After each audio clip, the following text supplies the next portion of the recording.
Boa tarde, estamos começando a nossa live da tarde desta segunda-feira, dia 12 de março de 2018, e neste momento começamos uma entrevista com a professora Egle Betânia Portela Vanzeler.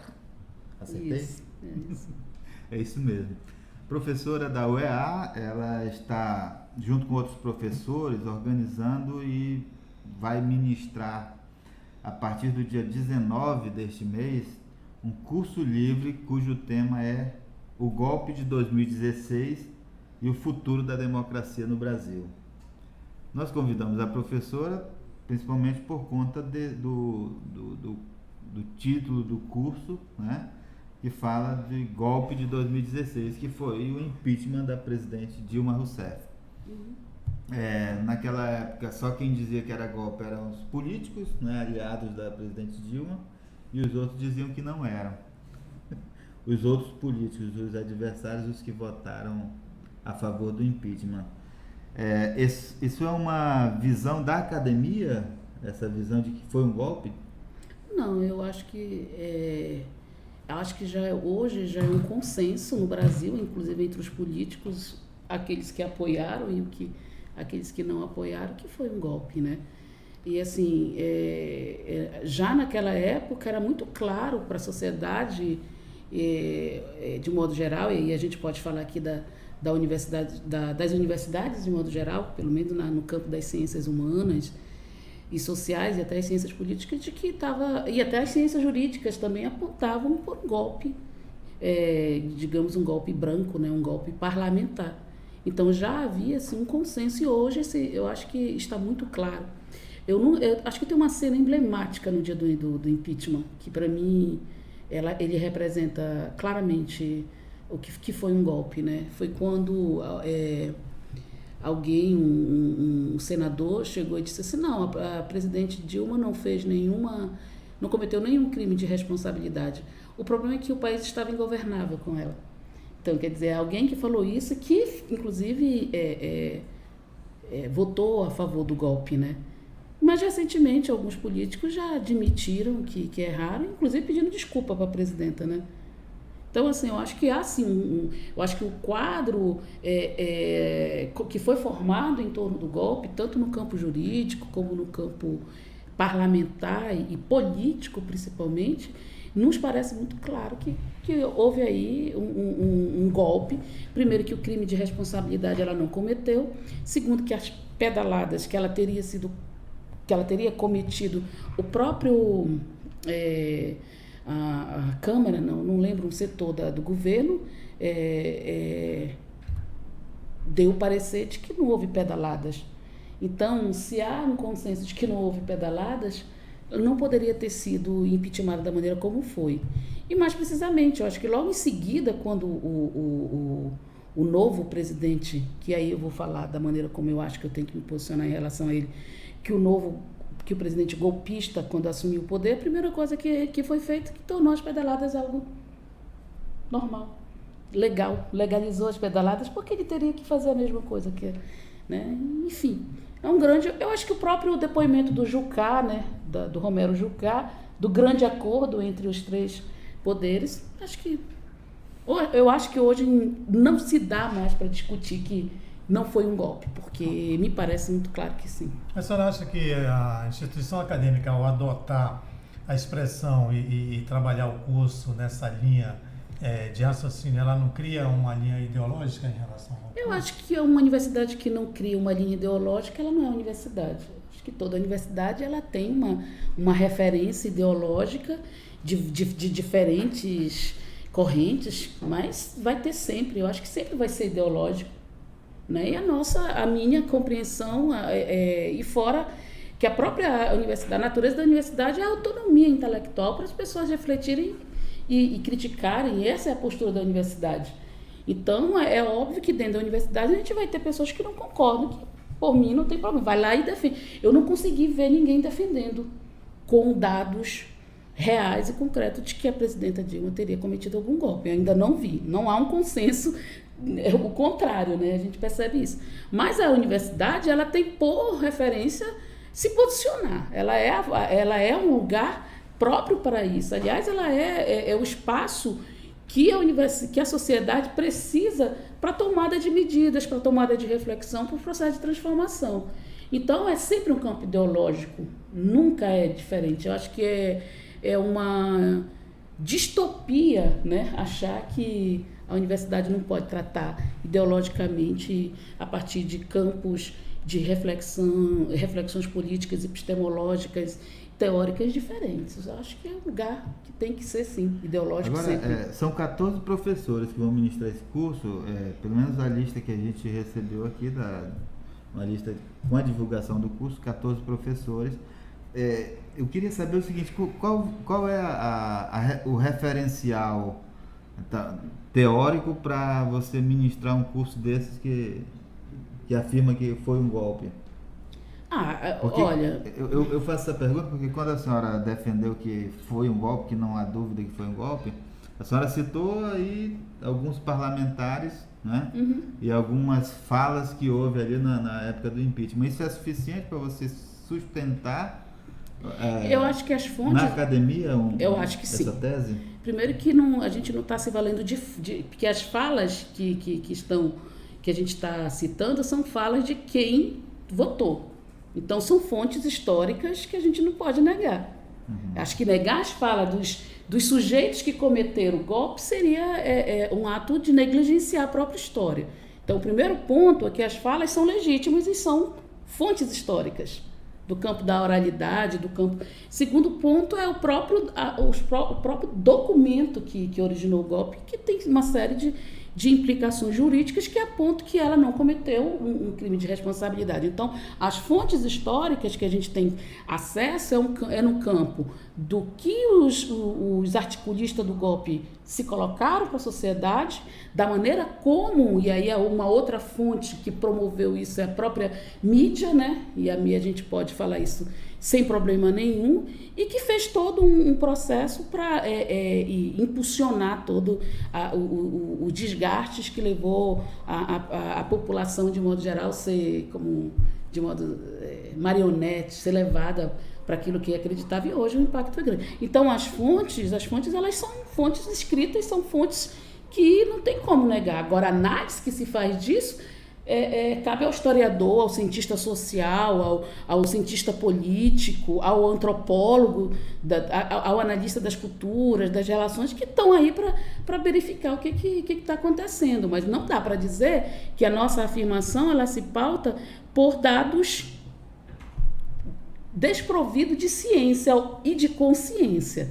Pelo contrário, a gente usa as fontes que estão aí. Então, assim, outro dia me perguntaram assim, mas não é, o tempo histórico, esse tempo do golpe não é muito cedo para já afirmar que foi um golpe, não teria que passar os 10 anos? Eu disse, não, a história ela é sempre... A gente não precisa do passado para contar a história.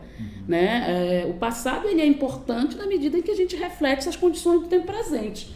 Né? Mas a história é sempre do presente, e os fatos que se apresentam, eles nos levam a uma reflexão quanto às atitudes dos homens, e aí pode ser no tempo pretérito, pode ser no tempo presente, enfim, mas a gente não pode negligenciar aquilo que as fontes nos colocam, né?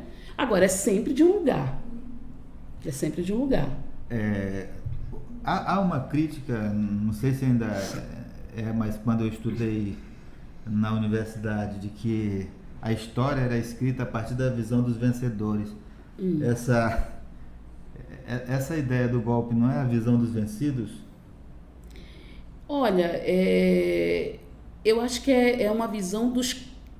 eu acho que tem, assim, os vencidos somos sempre nós, pobres, lascados, né? Os vencidos são sempre as minorias, que são os que mais sofrem com isso.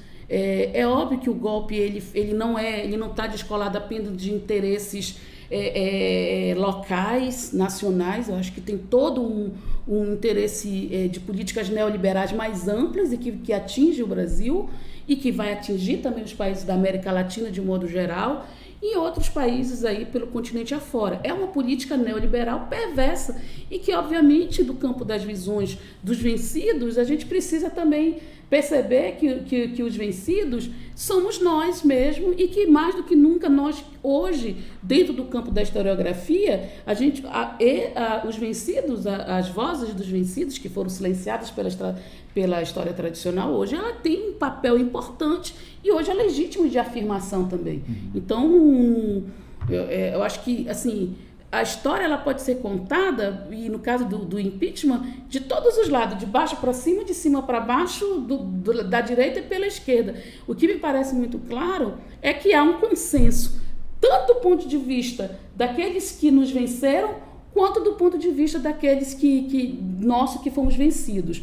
Porque o que a gente vê dentro dos quadros que se apresentam nos discursos políticos da direita, por exemplo, é muito claro também ali que eles, né, sabem que o que eles cometeram foi um golpe. E eles falam isso também, né, que a gente não tem mais nem vergonha de dizer Agora, isso.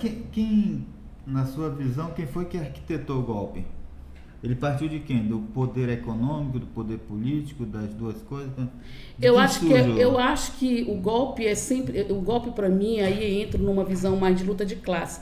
Eu acho que é sempre que foi feito por um grupo político, por uma elite econômica aliada a uma elite política, porque, no final das contas, quem comanda o Congresso Nacional é uma elite empresarial, né? Então, há um interesse aí muito claro para quê? Para definir mudanças na reformas na Previdência, reforma da CLT que rasgaram, né? Por que o golpe foi feito? A gente vai tentar, para quê? Para privatizar as empresas nacionais, a Petrobras, a Eletrobras agora e tantas outras. Para quê também? Para garantir a exploração do trabalhador, com o fim de conquistas, de direitos conquistados à base de muita luta, né? Que a CLT vem com a reforma e simplesmente revoga com a lei da terceirização também, eu entendo que é a revogação da Lei Aula, né? Que agora é 12 horas,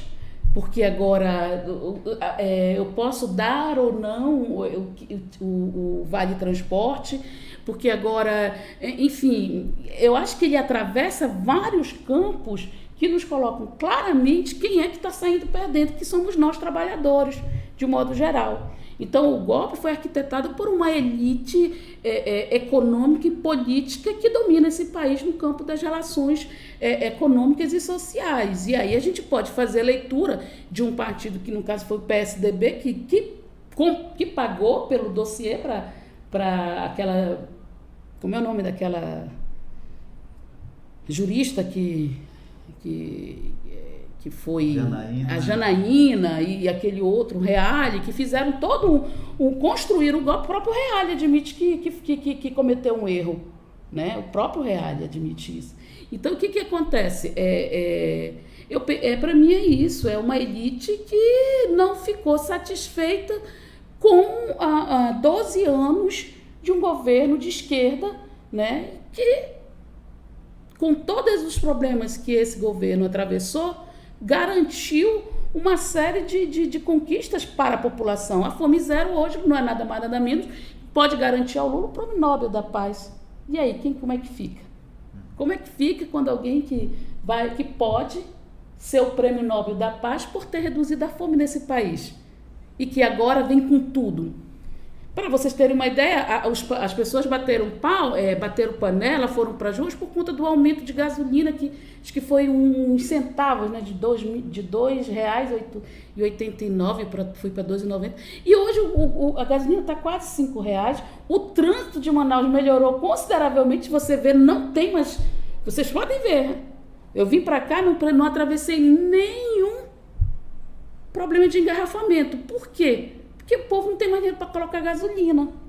E daí você já vê nas ruas, as crianças voltaram a pedir nos semáforos, os mendigos aumentaram e já estão batendo na nossa porta pedindo esmola, as pessoas. A fome retorna, ela voltou de uma maneira extremamente drástica. Foi muito rápido. Então é um golpe que não está preocupado com a sociedade brasileira, não é um golpe que quer mudar apenas a ordem do poder. Ah, não, eu quero agora que a direita que vai. Não, é um golpe que quer colocar um projeto de sociedade que visa unicamente beneficiar os empresários. Para mim isso é muito claro.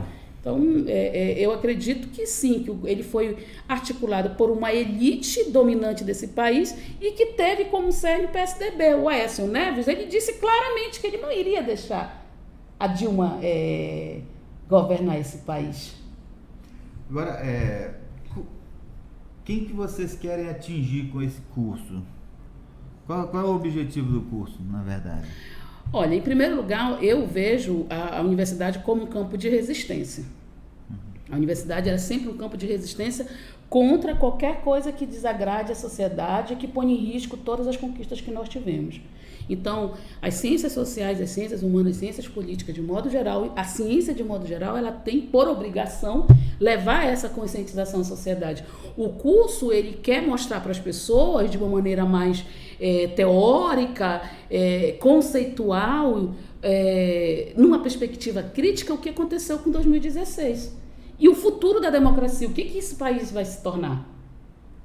Tenho a impressão que a intervenção lá no Rio de Janeiro, do Exército ali, é o início, sim, de uma... Eu acho que a gente tem que se preocupar, sim, com coisas muito piores, como o retorno da ditadura. Eu acho que a gente pode estar... Eu acredito, na verdade, que já estamos vivendo uma ditadura.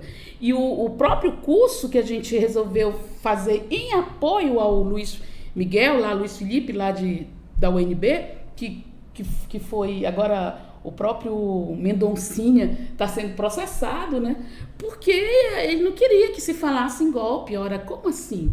Quem é que pode interferir na universidade? Por que vão interferir agora na autonomia da universidade? Qual é o problema de se falar em golpe? Né? Por que a mídia me chama aqui para falar de golpe e ainda questionar se é golpe ou não é golpe? Né? Por que esse incômodo? Então, me parece claro que há um incômodo com a palavra golpe. Na verdade, eu não me sinto incomodado, mas eu gostaria... porque como há questionamentos de que não foi golpe e vocês estão dizendo, um grupo de professores da universidade está dizendo que foi, eu estou questionando por que é golpe, por que não é golpe. Eu acho que... Não. Quando eu falo da mídia, eu estou dizendo assim, por que isso incomoda, de modo geral? Isso eu acho que é um incômodo. Né? Ninguém chama uma pessoa para conversar porque é um incômodo de modo geral, porque as pessoas não querem discutir de modo geral, e aí a ideia de querer nos chamar para refutar, para nos refutar, né? Vão ter que dizer por quê, porque cientificamente não se pode dizer, porque daqui a 10 anos é que vai se saber se houve golpe ou não. Em 1964 foi feita uma desgraça na sociedade brasileira, um monte de gente foi para a rua e disse que era golpe, e todo mundo naquela época sabia que era um golpe. Né? O que está por detrás disso são os interesses pouco confiáveis de uma elite que domina. Então, assim, eu não vejo que a universidade ou que os cientistas, de modo geral, não têm condições de refletir, de fazer uma crítica sobre os fatos que estão aí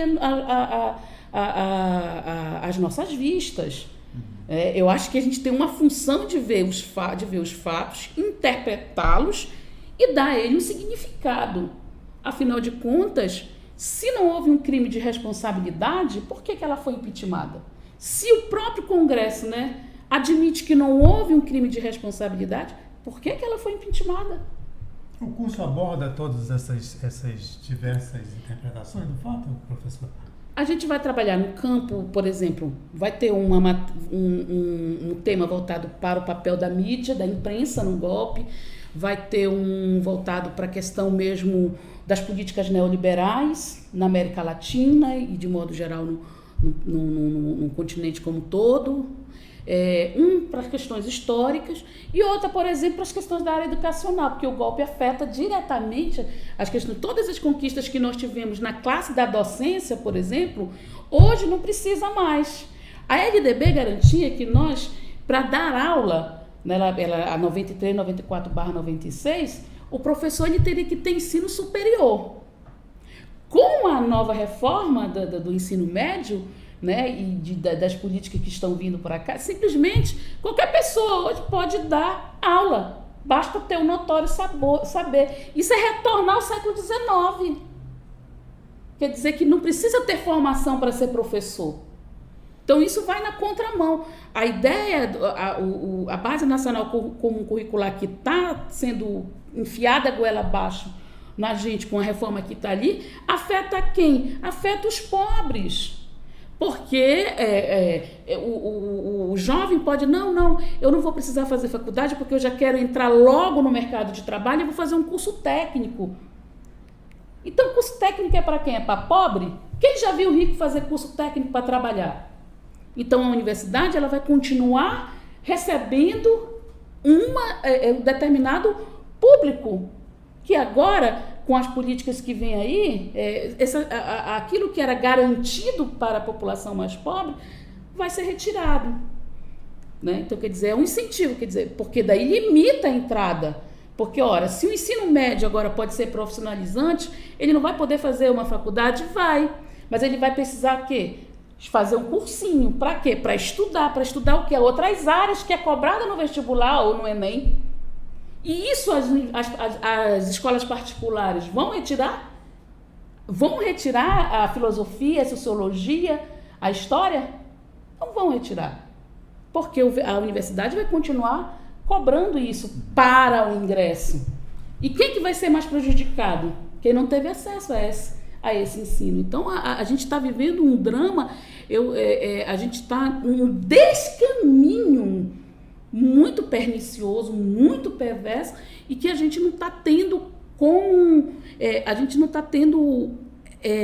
armas mais consistentes para convencer a população de que a luta precisa ser mantida. O curso ele é uma marcação de resistência, né? De que a gente precisa levar a sociedade a ter consciência do que esse governo está fazendo com ela mesma. Agora, ele é voltado para... Eu perguntei isso antes da entrevista. Qualquer pessoa pode fazer o curso. Tem limite de vagas? 40 vagas. É um curso de 30 horas. Vai ser diariamente? Todo dia? Não, a gente terá 10 encontros. Uhum. As inscrições começam a partir de hoje? Hoje começam as inscrições e fechou na 40, a gente vai fazer lista de espera para um próximo momento, porque só são 40 vagas. Então, as primeiras 40 pessoas que chegarem a se inscreverem serão matriculadas. Vai ser ministrado aonde? Qual é a unidade? Na Escola Normal Superior da Universidade do Estado do Amazonas. As inscrições começam hoje, né? Começaram agora? Começaram pouco, agora, né? Já tem até fila já das pessoas se inscreverem. 14 horas. Era 14 às 17 horas. Isso. O local é na LEPET. As inscrições é o LEPET, é o Laboratório de Ensino, Pesquisa e Experiências Transdisciplinares. As inscrições serão lá e provavelmente o curso vai ser lá também, podendo variar por conta que a gente não tem uma sala fixa. É ali no shopping de Carros, ao lado da Escola Normal Superior, né? João Batista. Isso. Ao lado do Diário do Amazonas, ali naquele shopping de Carros, tem uma área ali que funciona a LEPET. O LEPET. O LEPET. É o laboratório. É porque tu tá confundindo, que eu conversei contigo sobre a TV LEPET. Isso, exatamente. O curso vai ser na Escola Normal Superior, que é ao lado ali. Isso. Ou é lá mesmo? Então, isso que eu estou dizendo. Como nós não temos uma sala fixa, né, por conta que tem vários cursos funcionando, então vai depender. Vai ter dias que vai ser lá no próprio laboratório e a gente vai divulgando a sala onde que vai acontecer. Uhum. Aqui tem o nome dos professores, são dos 14 que eu falei, tem só um mestre, né? Os outros são doutores. O mestre é o professor Emerson, mas que ele já está, ele faz o doutoramento dele ali na FACED, na UFAM, que é inclusive falando sobre a questão das políticas públicas na área da formação de professores no sistema prisional, que com o golpe de 2016... as secretarias parece que vão suspender o direito dos presos de estudarem também. Uhum. Agora, esse curso de 30 horas, a senhora disse que vão ser 10 encontros, são encontros de 3 horas. De 3 horas. Uhum. Paga alguma coisa? Grátis, gratuito. Ok. Então, a senhora teria mais alguma coisa a acrescentar, professora? Não, olha, só dizer que a gente a universidade está mais uma vez se posicionando, a Escola Normal Superior, a escola que eu sou professora, a gente, desde 2016, criamos frente de resistências diante do golpe que estava começando a dar a sinais de que iria acontecer. Nós criamos um comitê das humanidades e denunciamos o golpe, de fato, ele se consolidou. Hoje o golpe é uma realidade e a gente precisa agora refletir sobre o que aconteceu e encontrar mecanismo, né, de luta para continuarmos, né, garantindo pelo menos os direitos adquiridos ao longo do tempo. Então, eu dizer aqui, finalizando, que Lula é inocente e que fora Temer. Essa é a professora Egle Vanzeler. Ela é formada em História, graduada em História e tem doutorado em Antropologia pela PUC, Pontifícia Universidade Católica de São Paulo. É uma das organizadoras do curso livre O Golpe de 2016 e o Futuro da Democracia no Brasil. Vai ser ministrado no período de 19 deste mês a 20 de abril. As inscrições começaram hoje, né, professora? Vai até o dia 15. E aí são 40 vagas, se tiver excedente vai ficar para uma próxima turma, vamos formar uma próxima turma. São 14 professores da UFAM, da UEA e do IFAM que estão ministrando esse curso. É um curso gratuito, se você tiver interesse é só procurar ali ao lado do Shopping dos Carros o LEPET, que é o Laboratório de Ensino, Pesquisa e Experiências Transdisciplinares da UEA. Ok. Você vai identificar logo quem vem pela Darcy Vargas e dobra ali na Escola Normal Superior. É na cidade. Entrando no Shopping dos Carros, dá de frente com à direita, prédio, assim, né? Fica bem... Então, é fácil de encontrar. A professora estava dizendo aqui há pouco que já tinha fila hoje para fazer a inscrição. Para fazer as inscrições. Muita e gente. nós a convidamos até para discutir um pouquinho sobre essa questão do golpe, porque... eu que agradeço o convite. Assim, eu acho... A gente estava explicando, né? Uns dizem que não foi golpe, quem apoiou diz que não foi golpe, foi um ato democrático de tirar uma presidente eleita do cargo. E os que eram contrários diziam que era golpe, e agora a universidade está ministrando esse curso, sustentando essa tese de que houve realmente um golpe na democracia brasileira. Não é isso? Com ancoragens teóricas, metodológicas, né, e muito bem críticas, né? Uma ancoragem, acima de tudo, crítica. Ok. Muito obrigado pela sua audiência e nós encerramos aqui a nossa live. Agradeço aí a presença do Kleber também, que participou dessa entrevista conosco. Eu que agradeço e qualquer coisa é só nos chamar que a gente vem aqui e conversa. Okay. Esclarece.